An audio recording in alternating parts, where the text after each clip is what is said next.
Welcome and welcome back. We took a week off away from the fights and it feels like an eternity. I also smashed my laptop screen, so I'm kind of in this weird limbo where it's like, do I repair the screen? Do I get a new computer because mine is sort of old? Anyway, UFC is going to Paris, which they are relatively frequent attenders of these days. Ever since France opened its doors to the UFC in 2022, it's been a regular. This is our third UFC event in France. Okay, last time we had Money Moicano playing a bit of upset and just a whole night of really fun knockouts. There's so much incredible talent circulating around Europe, and we get a special showcase of that, and we're gonna get that and so much more this weekend. It's gonna be such a fabulous night of fights. Oh my goodness, all leading up to Nasruddin Imavov. He already has a song that I created for him long ago. We're looking to expand it, maybe create it into an actual song. We have just such an incredible night of fights, and it's all leading up to Nasruddin Imavov against Caio Borralho, some middleweight madness happening in the top 10, and perhaps who wins a chance at the belt next. I would say very likely. Very likely. Let's go over all of these super exciting matchups. It's probably going to come a little bit out of order, but that's how it is. We're heading off to Paris for 14 fights as of now. You never know. Back to the Accor Arena, which, as a reminder, last time we had a crazy night of fights just about a year ago exactly. So we got some good luck brewing in the Accor Arena. Yes, we have so many new faces, old places. A lot of people making their debut. We have a handful of those, but some people who are in there, just maybe a couple of UFC fights in, and it leads up to middleweight madness in our main event. And for our co-main event and our main event, we have a very special rivalry between the Fighting Nerds and the Frenchmen.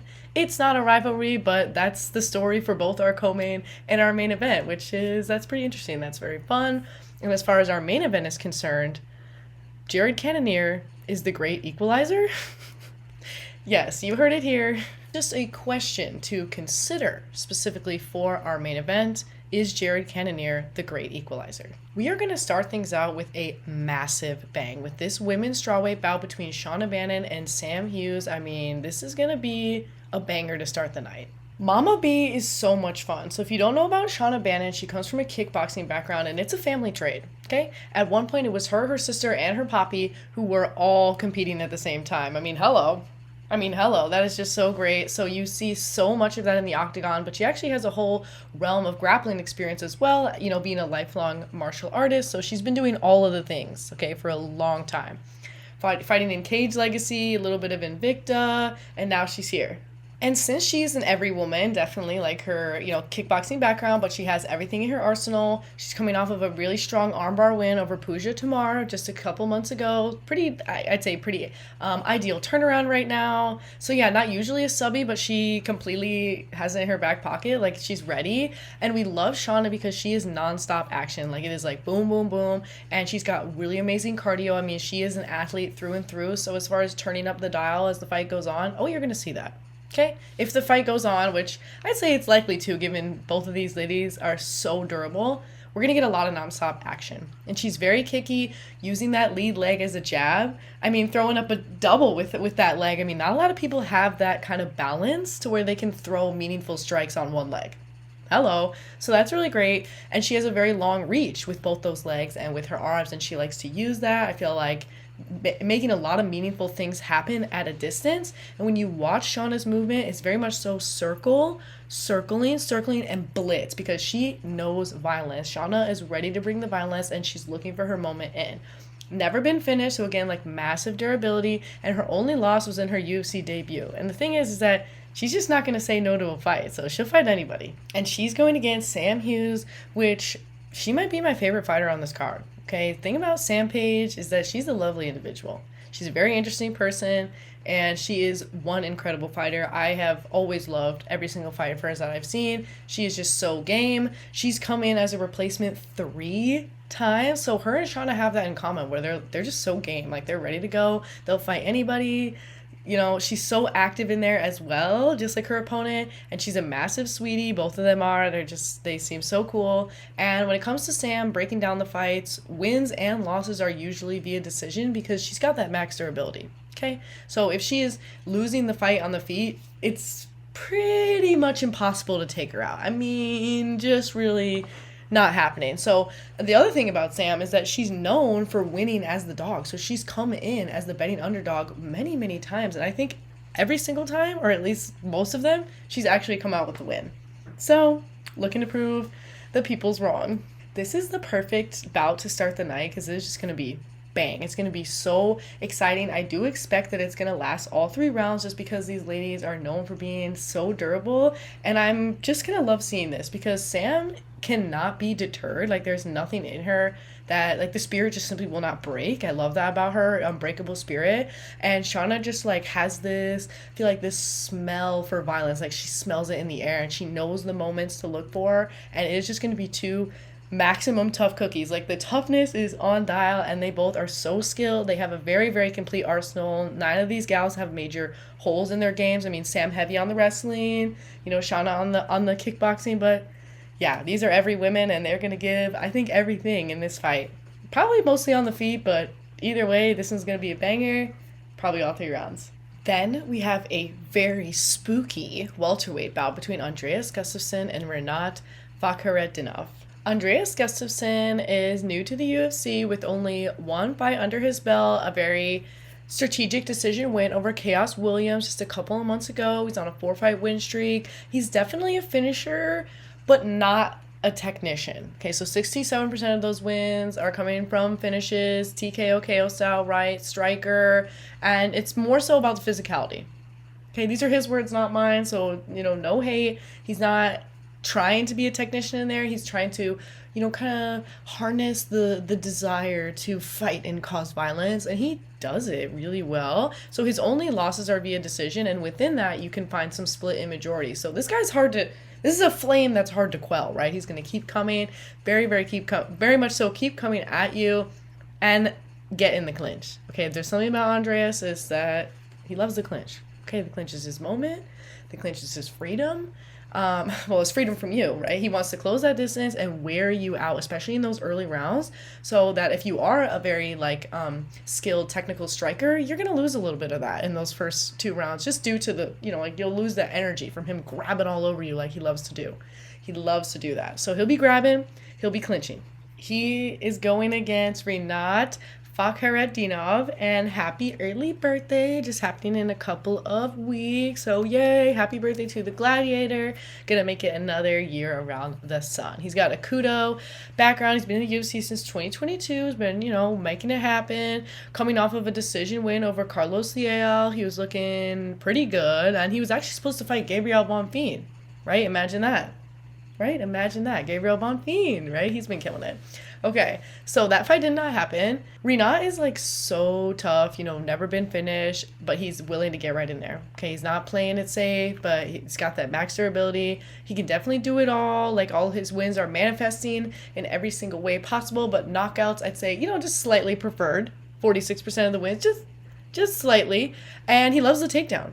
He loves the takedown. You know, that's the thing. He's an everyman. He's an everyman, so he's going to use it all. But he's got a very violent, very, you know, he's ready to get in your face. Love it. And he's ready to grind it out to decision. This should be a pretty interesting matchup. There's a lot of self-belief on both sides. I mean, you got to have it. But these guys in particular, they come with this, like, fire in their eyes. It's going to be interesting to see what Rinat does when Andreas, you know, seemingly inevitably goes in for the clinch against the fence. I think Renat's pretty strong, so, you know, and has a lot of grappling skill. So is he just going to find it within him to throw him right off? I don't know. But either way, this one should be a fun flash. This bout definitely has a lot of potential, and it'll be interesting to see more from Andreas as he fights some additional skill in the welterweight division. Next up, we have a bit of a curious middleweight bout between Brad Tavares and Robert Bryczek. Bryczek?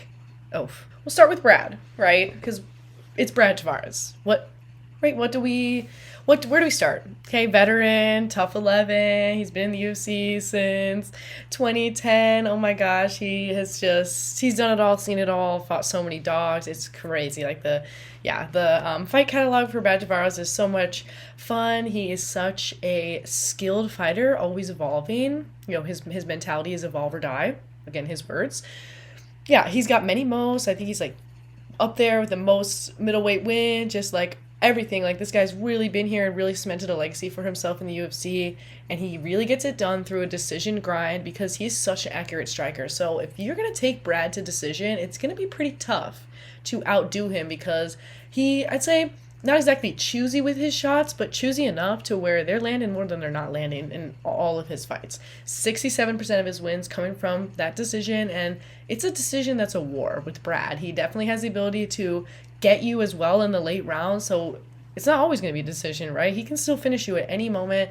Very athletic. Subbing, though, is rare. Just not happening, right? One win and Naya lost because he's got very good takedown defense. I mean, takedown defense is optimal. And Brad, in his free time, he's an outdoorsman, all right? He loves lifted trucks, but he also loves gaming, spearfishing, hitting that cold plunge. Oh, man, I will never do a cold plunge. Let me know if you are into the cold plunge, because for me, that sounds like the worst time ever. So it sounds like it's not worth it. And Brad will be taking on the much less experience in the UFC, specifically Robert Bryczek. Okay, so Rob, he might be a similar age to Brad, but he's only had one UFC fight, which he did not come out on top of, and that was a year and a half ago. Oh my gosh, it was more than a year and a half ago. Oh my goodness. So Robert's a boxer. So boxing heavy approach for sure. He's definitely, keeps it really clean up top, and he prefers the knockout naturally. Like, he's got a lot of power for sure. 65% of his wins are from the knockout. Oh, watch the left hook. That's his thing. And, subland, not really there, right? So both these guys not subby. And it's been cancellations 101. Right, so hasn't fought in a year and a half. That was a really weird fight. So both guys definitely pretty green. I mean, they're really green in terms of UFC, but green. And they had a lot of weird moments. There was a bunch of we had eye pokes, we had some groin strikes. So there's all these timeouts in the beginning, but it had a very, very exciting end. And Robert definitely showed a lot of heart in there and put together some pretty good combinations. Both guys definitely had their moments, but it was weird. But more importantly, where has he been? So if you know where Robert has been and if he's doing well, let me know, because, usually it's not something good when people are gone for a year and a half. So I'm hoping that whatever it is, that it's been resolved. This fight is, it's strange. It's a little strange to me considering the gaps in experience. I think Robert is, in a sense, kind of being thrown to the wolves because Brad has just such a wealth of experience. Oh my goodness. He's been going win, loss a lot lately, coming off of a win. So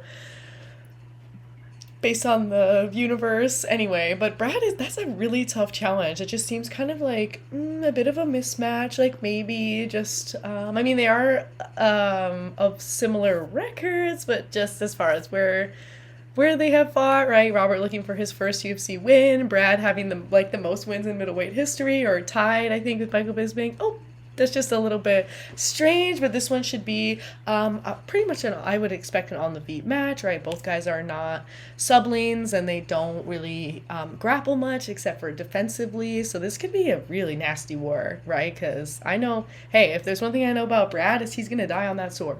Okay, so I'm expecting a war, and I'm excited to see more for Robert. Can't help but root for him to get that first UFC win, but it's Brad, so, hard, tough one. Next up, we have welterweight Sam Patterson and Trey Waters. Sam Patterson, lots of hype around Mr. Sam. He's the third fighter who calls himself the future, okay? Him, Ian Machado Gary, and Macy Barber are going to have to battle it out. Okay, they're going to have to battle it out because how many people can be the future? Okay, can we all be the future? Sure, I guess we can. He's a Dana White's Contender Series alum, and his first UFC appearance, he definitely looked a little gun-shy, but I think he's just been looking better and better. I mean, Sammy Sam, not sure what the ceiling is with this guy because he just keeps showing developments. And so he is a subber. He's a submarine, 54% of his wins, but he's actually newish to being a BJJ black belt. I think it's only been like a year. So that's cute, right? The future is bright. Love that. Some decisions are rare with this guy, okay? He's a finisher. He is a finisher. 1 win, nay a loss, and his only losses are via TKO. So we're living a little bit in chaos. We're living in chaos realm. Right now he's coming off of a pretty exciting TKO win over Danny Barlow a couple months ago, and he definitely used his tall and longness. Very strong though. Has the power, has the submission skills. I mean, we love a finisher, right? And he's going against Trey Waters. Not exactly a finisher, more of an everyman. He can do it all. I mean, I'd say he prefers to be on the feet, but he can do it all. And he's coming off of a win against Billy Ray Goff, but that was long ago. Again, a year and a half. What gives? Where has he been? We have a lot of people on this card who have had really long layoffs, and I just want to know, is everything good? Hope so. So, 3-fight win streak, but again, long time off. Everyman. He definitely prefers to stand on the feet. He's a feet guy, but his wins are evenly split, so he can make it happen. Trey is definitely somebody who shows the complete MMA arsenal. He feels like, I guess, like the newer generation of fighters with everything being a skill for him. And his only loss is getting submitted in round 1, which Sam Patterson is a bit good at. But Trey stays very calm in there. That's the thing about Trey Waters is he can weather the storm. He can wade into rough waters.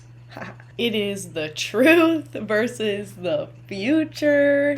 That's a cool name matchup. And yeah, it's going to be just an interesting setup with someone whose wins are perfectly evenly split, only has 1 loss that was very, very early. Just going to be a lot to learn about both guys in this one. And I feel like they're a very good match for each other. This should be an exciting one. And then we have Harry Hardwick filling in short notice to go against Fernandes, and this is a lightweight fight. Harry Hardwick, don't know a lot about Mr. Houdini. His age is listed as NA on Tapology, so is he vampire? I don't know.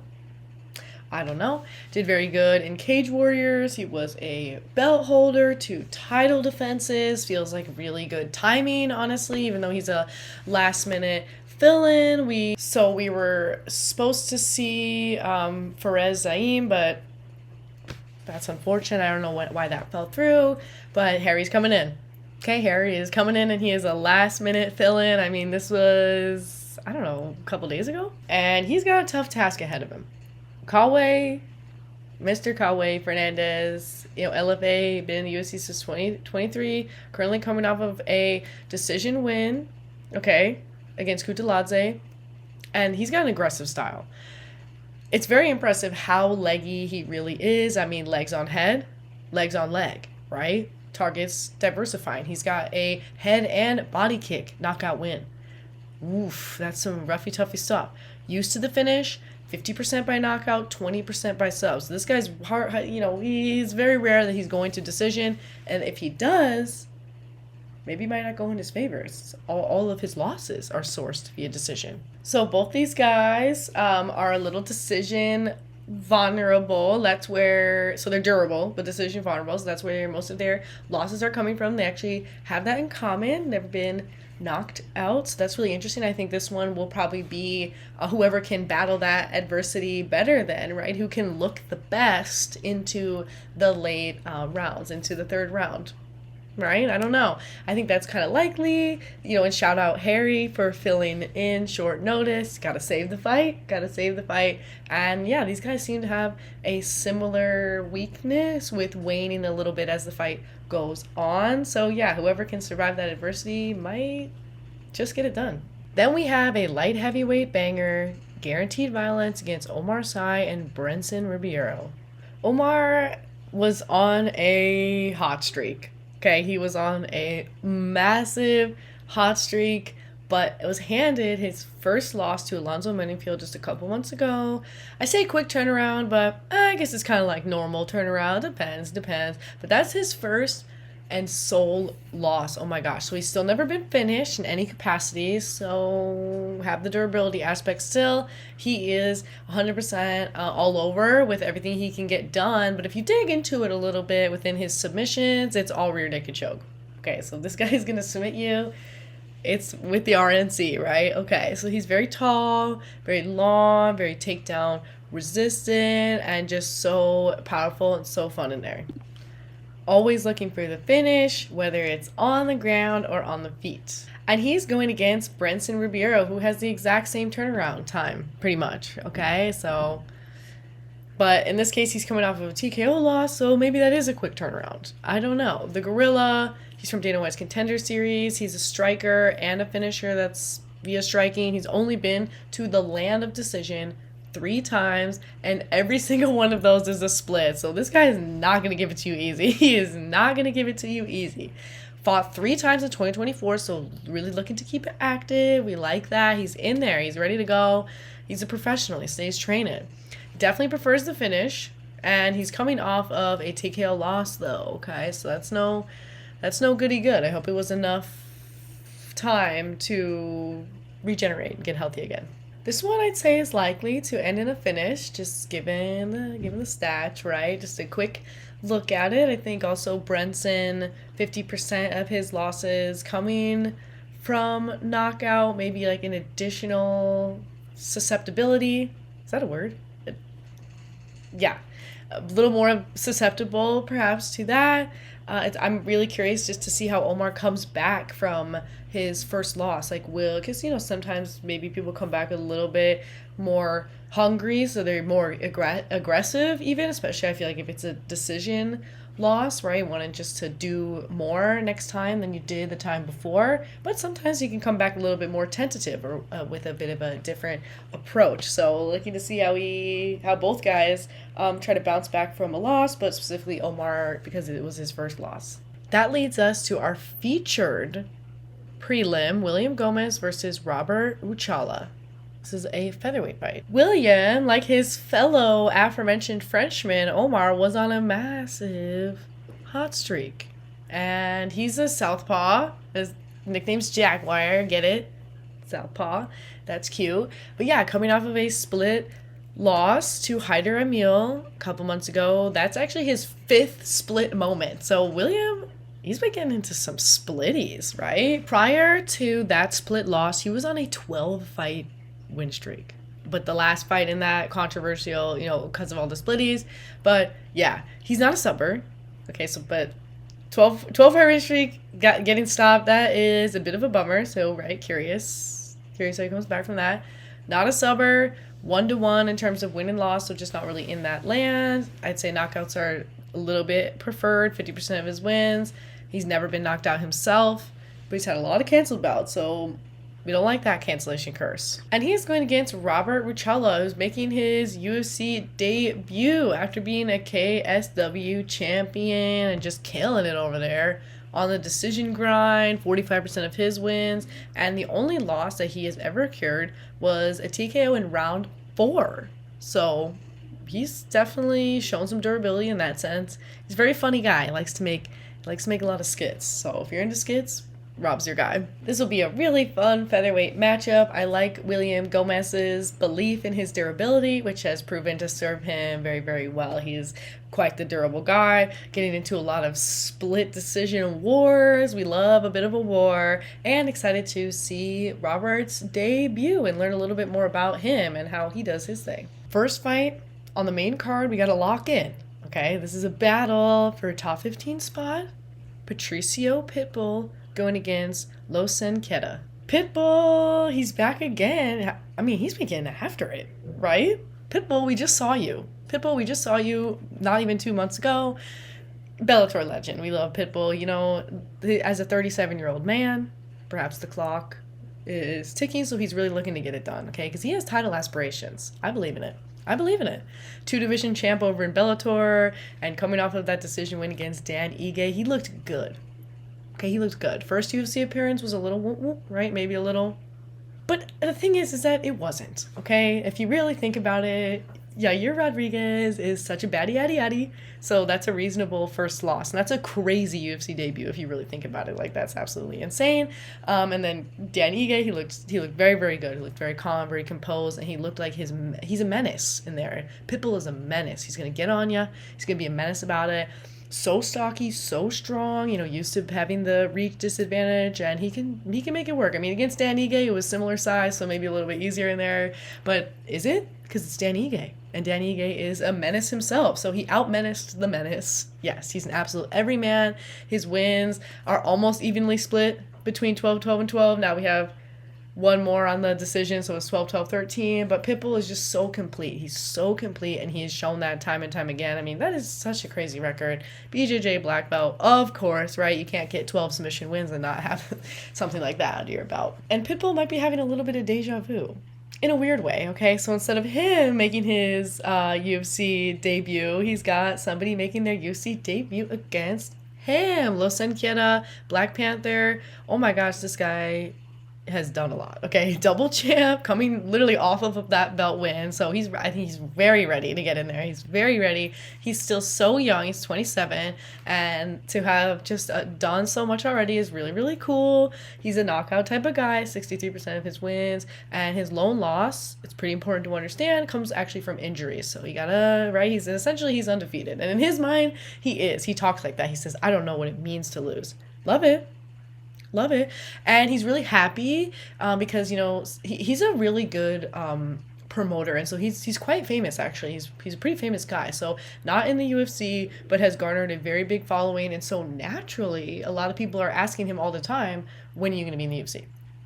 When are you going to be in the UFC? When are you going to be in the UFC? Blah, blah, blah, right? Like every interview he has is, when are you going to be in the UFC? And he's tired of it, but he's happy now because he doesn't have to say, I don't know, right? He knows. Change the Instagram bio, etc., etc. Love that.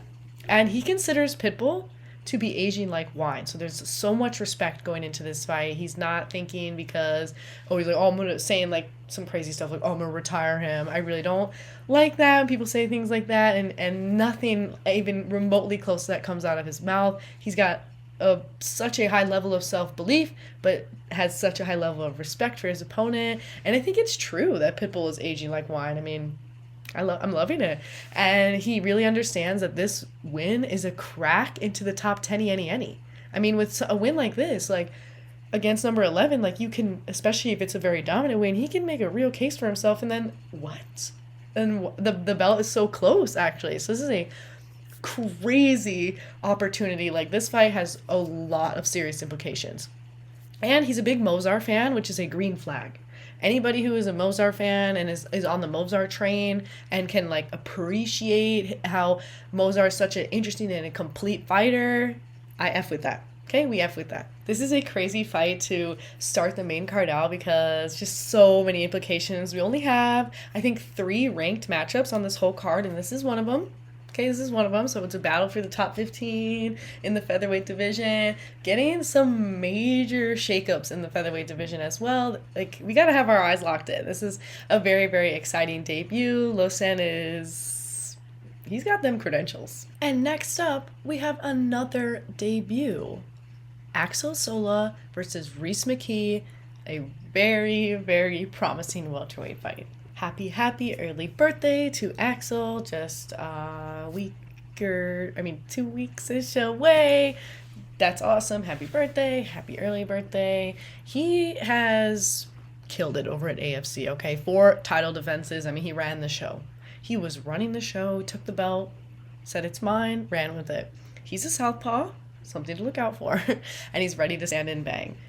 I've seen just a little bit because there's not that much available to me to see his fighting style, but he has a lot of athleticism, very, very aggressive. I like the work he does against the fence, and he can mix in those takedowns or move against a takedown in a very strategic way. He can make it happen on the ground, but he is definitely a knockout and decision type. But yes, good defensive skills on the ground, and this is a crazy debut on the main card. I mean, we got to get some French talent in there, so let's throw him in there. Great to represent his country, get some woos going, and this will be a very exciting debut. And it's going to be no small feat. Not against Mckee. Something about Skeletor is he knows how to come back from adversity. Okay, so Reese has had to make his UFC run twice. Okay, so he was in the UFC and they said, sorry, you didn't do as we wanted. And he said, fine, okay, crossed his arms and said, I'm going to prove you wrong. And he went to Cage Warriors and was such a dominant champion. Oh my gosh. And he did so much for himself during that time that he was out. Hey, now he's back. Okay, so he's coming off of a stoppage win over Daniel Fruza. Doctor stoppage, so unfortunately we didn't get to see that fight potentially manifest itself into its destiny. But it happens, and it's because Reese Mckee, he's gonna tear your face up. All right, he's got 7 round 1 finishes, so he's very go. He's actually never won a decision, so 67% of his losses are accrued that way because he's volatile. Okay, he's volatile. He's gonna go. He's gonna try to get it done quickly. I love that. Some pretty good film for Reese is watching his fight against Chidi Nijukani. That was insane. Okay, so it was definitely proof that Reese has so much heart and he's really willing to go to war. I mean, this guy has beaten his entire face up. I love his confidence and he's very chill. He also owns a gym and they offer small group training and boxing lessons. So that's pretty cool. He's a bit of an entrepreneur. So we got two debuts back to back. I mean, one with a lot of stakes, but this is some pretty big stakes in terms of the stage that Axel is on. I know that this fight is going to be violent. I mean, Reese brings the violence. We can expect this fight to start quick. To start right away. That's how this one's going to go. So it should be so exciting. I mean, this one is very, very unlikely to have any lulls. I think it's just going to be nonstop action. And if it does go to decision, which, Axel has a lot of experience in, it might go his favor just because Reese has some history of fading, but he's constantly evolving. So, you never know what's going to happen, except for I think it's quite likely it's going to be a quick start, that it's not going to be a tentative start in this fight. Next up, we have a lightweight scrap between Balaji Okai and Mason Jones. Balaji, the Zulu Warrior, Dana White's Contender Series, never been knocked out, and knockouts incoming. So 50% of his wins are knockouts. He had a great run, 2-time lightweight champion over at Atomic. Hey, let's go. And right now he's coming off of a decision win over Aswell just a couple months ago. He's very, very exciting because he mixes in the body strikes very well. This guy's going to attack your body. He's going to make those guts hurt for real. Like, owie, owie, owie. He's got some humble beginnings. Used to work at Domino's Pizza. Hey, and he's humble still. He's a very humble guy. He's a super durable fighter. He actually fought when the UFC was last in Paris. Unfortunately, got submitted by Chris Duncan. But Chris. He's a submachine. So Balaji has showed a lot of durability, and he makes for a very exciting fighter because he believes in that durability. So he's going to get right in there. And he's going against Mason the Dragon Jones. He's a lifelong martial artist, at age 6. He's an angry child and was bad at other sports. Again, those are his words, not mine. And so now, fast forward to being 30, he's got a BJJ and kickboxing black belt. So he's so complete. He's been in the UFC twice. Okay, so bit of a stint. You know how it is. You do not get hardly a chance to prove yourself. That's crazy. So UFC stint and then Cage Warriors domination, and he was actually a 2-division champ in Cage Warriors, undefeated. Okay, these are really important things because that's only ever been done by McGregor. So that's quite an accolade, quite a brag. Not even to humble brag about. Coming off of a decision win against Jeremy Stevens back in Iowa. I saw that one in real life. That was very, very cool. And he's on a 5-fight win streak. And he simply cannot do gluten, but he still likes pizza. So gluten-free pizza, which does not sound good. This fight is really exciting because, Balaji is in it, in your face. And it's exciting to see Mason starting his new UFC path after being undefeated at Cage Warriors. So this is going to be his second UFC appearance in his UFC reboot. Okay, so yeah, coming off of such a dominant win over Jeremy Stevens. He looked fabulous out there. Balaji he's going to be some tough competition. And this one, I feel like this one's going to be a good one. I'm getting good vibes. And speaking of good vibes, we have Modestas Bukauskas versus Paul Craig. This is a light heavyweight bout. The Baltic Gladiator, Modestas, he's also had a UFC stint. Okay, what is this, right? What is with the stents? So 6-4 as of now, after being a 2-time Cage Warriors champion and doing really well there. He's currently coming off of a split win over Ian Cutelaba. It's kind of a weird fight. He looked a little defensive in there. The thing about Modestas is he is kind of a defensive fighter. As a technician, sometimes the significant strikes are going to be on the lower end, which can be a bit of a bad situation sometimes. And the Ian Cutelaba fight, he really turned it up at the end, which is what he was waiting to do. Ultimately got the win, but it was looking a little slow, and the crowd was hating it. Okay, the crowd was hating it, but he's on a 3-fight win streak, moving a lot in there. A lot of circling with that tentative striking. He's very happy against the fence. And he's going against Paul Craig, good vibes man, okay? He likes to be on the fence too. He's been in the UFC since 2016, 9-9, 1 no contest, 1 draw. I mean, he's seen it all. He's seen it all coming off of that no contest Rodolfo Bellato fight. Before that, was on a previous 3-fight losing streak. Woo, so I'm glad that we get another opportunity here. You know Paul. Okay, he's a submarine. 76% of his wins, mostly via choke. He's actually purely a finisher. So one thing about Paul Craig is he's never won a decision in his life. So that's great. He has 11 finishes in round 1. That's wild. He's got a Kung Fu background, and I feel like Kung Fu means chaos. He loves black and white, hashtag black and white. He has a podcast with Ross Cooper, so that's pretty cool. He's been blonde kind of intermittently as of late, and so, not really sure what this means, but yeah, Paul Craig is such an interesting guy. He's a very, very interesting fighter. Obviously, right, never won a decision, just like pure chaos, pure finisher. And he has such a beautiful mind, beautiful, brilliant mind. He's an advocate for healthy relationships with food, which is, I think, pretty important for fighters. I mean, being a fighter, I feel like is just a breeding ground for developing an eating disorder, right? I mean, seriously. So Paul Craig has had moments at middleweight, which is like far too skinny for him, which I think is where a lot of that kind of mental struggle really manifested itself. So now he's for light heavyweight, which is where he belongs, and looking to break the 3-fight 1 no contest streak right now. Oh my goodness. I gotta say, I'm rooting for Paul Craig. Okay, we want to see Paul get back in the win column.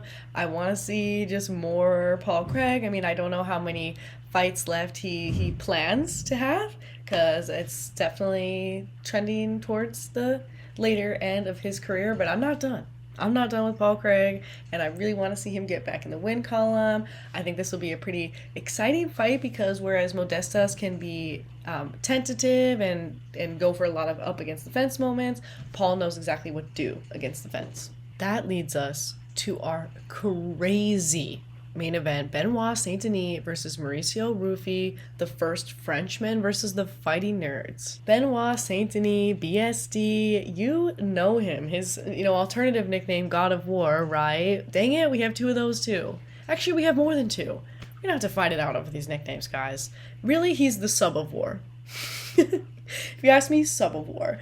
We can change it to that. Okay, 71% of his wins come from a submission, and he's typically looking for the arm, so he might be causing some lasting damage with that one. Never been subbed himself, so he is just a ground expert, and I know that is his reputation, and it comes from his judo background, okay? He's actually following in his father's footsteps with the army, and he's been in the UFC since 2021.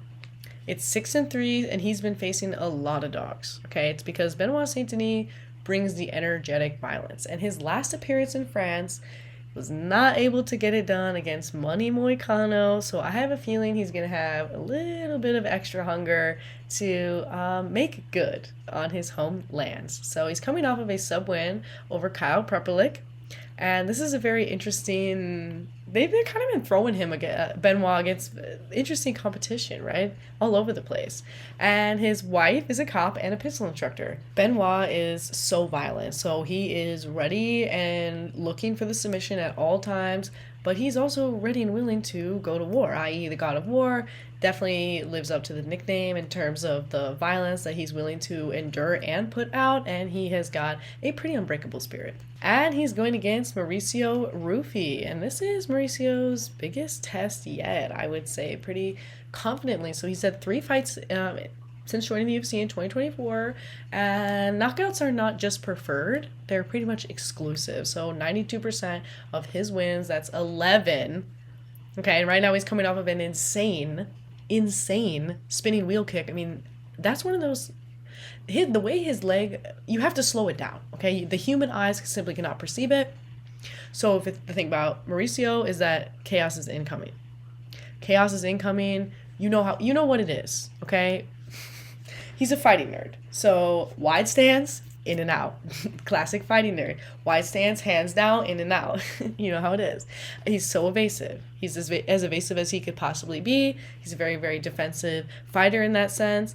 And with great hype comes great expectations. So before the King Green fight, he fought against Lone Top. And James Lone Top came in heavy, but he dragged Mauricio to a decision. And that was quite illuminating because through this fight, Mauricio did fade a little bit. And that was, I think, a bit of an exposure of a potential weakness, right? So with this great hype comes great expectations. And while he has been doing so well, when he was dragged to decision, he did look a little fatigued. This fight was billed pretty well because Mauricio, Ruffy, and Benoit Saint-Denis just don't live in the realm of decisions mentally and literally. Okay, so Benoit Saint-Denis has never won a decision, and he's lost there, but it's rare, like, just being in the realm of decision. And same thing with Mauricio Ruffy, right? 92% of his wins via knockout. So this is one of those fights that is like, it's got a lot of violence written all over it, 100%. It's very likely that it will end in a finish. Very likely. So Mauricio has lost one time. It was via knockout. And that was all the way back in 2019. And so, what has happened since then? This fight is just crazy. This is going to be a crazy one. This has a lot of fight of the night potential, but it might not last very long. It just might not. Both of these guys have pretty much the exact same finish rate. They're just switched. So, well, not like perfectly switched, but Benoit Saint-Denis, his finish rate still is totaling 290. It's just that it's 70% of those are submissions. This is just like a crazy, I'm loving this. I'm loving how different I think these guys are going to look in there, but what they have in common is that they have just such a thirst for the violence to put on an incredible show. So we can really count on them for that, and this fight is going to be amazing. I would be very, very surprised if anybody yawns during this fight. That leads us to the main event. Nasruddin Imavov. He's actually number 2. They keep switching it. Anyway, versus Caio Borralho. Oh, Nasruddin. The sniper. Nasruddin. He's so fun. UFC 2020, so he's definitely made his way 8-2, right? He's been clawing and scratching to get to the top. He really has.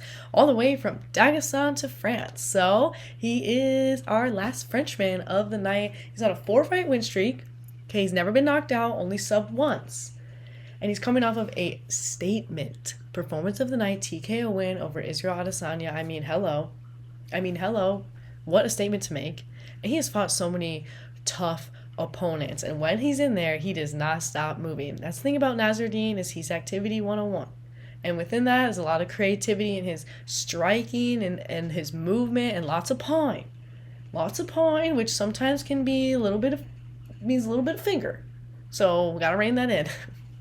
But Nasruddin is a very complete fighter. I think that's what makes him so exciting, is that combination of this ruthless activity that he has and his complete MMA arsenal. He knows what to do wherever the fight goes. It's very important, though, I think, to look into the Cannonier controversy of 24. So what Caio and Nasruddin have in common is they both have fought Jared Cannonier. And it's an early stoppage, if you ask me, with the fight between him and Nasruddin. I really wish we could have seen that fight play out into its fruition. But, all love to my man Herzog. But human beings make mistakes. And he did make a mistake. I mean, Jared he was still on the feet, covering up, but, his weight was there. He was balanced. Frustrating. So, while he has beaten Jared Cannonier, I would say that's a very controversial controversial stoppage and important to investigate. And up until then, it looked like him and Jared were pretty evenly matched. So he was by no means steamrolling Jared. And Jared is a brilliant test in my mind for your middleweight prowess, because Jared is at the top. He's got one of the best MMA IQs. And so those are really, really crucial fights to analyze. And it's pretty important, yes, to know that that was definitely an early stoppage and we did not see that fight play out in its entirety. And Nasruddin is going against Caio Borralho, who might be my favorite fighting nerd, even though Carlos Prates was my fighter of the year for 2024 with Joaquin Buckley. But Caio has these vibes, okay? He's got these vibes. When I first saw that free spirit tattoo across his neck, I judged him. I was confused. I was a little scared. I was like, is he mean? Is he a mean guy? But you can't judge a book by its cover, right? He also has fight or die written on his arm, so they're kind of in tandem, if you ask me. He really is a free spirit, though. Okay, and I think there's really something to tattooing such a bold message on your neck. It's almost like you can suss out who is non-judgmental earlier. Anyway, I don't know if that's why he does it, but he's on a 16-fight win streak. All of his losses, or his only loss, is via decision, and he's on that decision grind in many ways with 40% of his wins. And speaking of Jared Cannonier, like I said, Jared Cannonier is the great equalizer of this fight. That's his last win. So that was over a year ago, okay? And that was his first round 5 that he's ever been to, and it was very, very warish. It was very, very much a war. I mean, Jared, again, batty, addy, addy, but it was a very dominant ending. So Caio definitely was getting the better, and he looked like the better fighter in those last moments. Like he had it going, okay? So pretty important to analyze that fight. It's been a year, though. What gives? Okay, what gives? What gives? I mean, that's kind of a while when you're... But I guess it gets complicated to build matchups sometimes when we're above top 10. But you know what? We're here, okay? We made it. And again, fighting nerds, you know how it is. You know how it is, hands low. We got a southpaw, hands low, in and out type. So you got to fear the straight left, because we got a southpaw, fear that straight left. He's not looking to engage on the ground. Okay, so if you try to get him to the ground, he's just going to pop right back up. And hey, he's a fighting nerd. He's a fighting nerd, so he does his homework.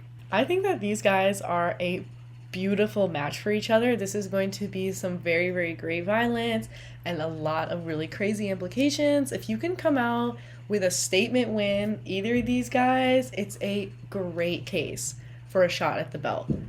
I mean, Nasruddin maybe a little bit more, just because he's been active more, right? We haven't seen Caio in a year, so maybe if he wins one more fight, but I guess it depends on the nature of the win. And again, if you haven't watched the Jared Cannonier fights for both of these guys, pretty important film study, because I think that they looked pretty evenly matched with Jared, both of them. So both of them, Jared gave them some trouble. He was a tough cookie, and so that's where they're at. They have proven through surviving Jared Cannonier that they definitely are in the top middleweight contention, no doubt.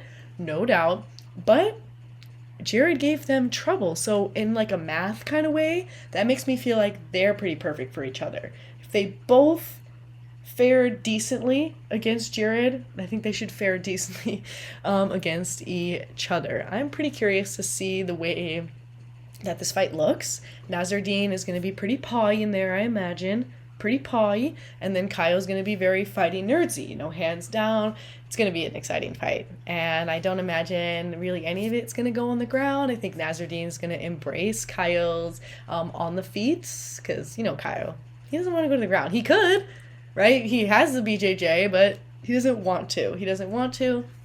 But this is going to be awesome. I feel like we've been waiting a really long time to see Caio get back in the octagon, and it's great that it's going to be in front of such a excited, energetic crowd. I know people are going to be really bringing the energy in there, and I think it's going to help these athletes kind of feed off of each other. I'm going to get that. They're both spiritual, energetic people, so I think they're going to feed off the vibes. It's going to be really great. I think, man, all of these fights have some really great potential. Last time we were in France, it was just finish after finish. So we might get that again. I definitely want to know what you think about Jared Cannonier as the great equalizer. More so like your assessment of those two separate performances, and if you agree that the fight with Nasruddin is the controversy of 24. Or just if you think that was an early stoppage. But then just up until that point, yeah, what did you think about Kyle's performance against Jared making it to the end, and then Nasruddin's performance against Jared up until it was stopped? So many great fights. I think it's hard not to be, I think, most anticipated for Benoit Saint-Denis versus Mauricio Ruffy, just because on paper that one's frightening. I think personally, as a Sam Hughes fan, I'm really looking forward to her against Shauna Bannon. Those are just two awesome ladies who also really put on a very violent show. But this main event, this is some great middleweight madness. So excited. Here is our song of the week. And let me know what fight you're most looking forward to. Anything else? Again, the Jared Cannonier is a great equalizer. Let me know your thoughts on that. And anything at all. Honestly, anything at all. Peace out.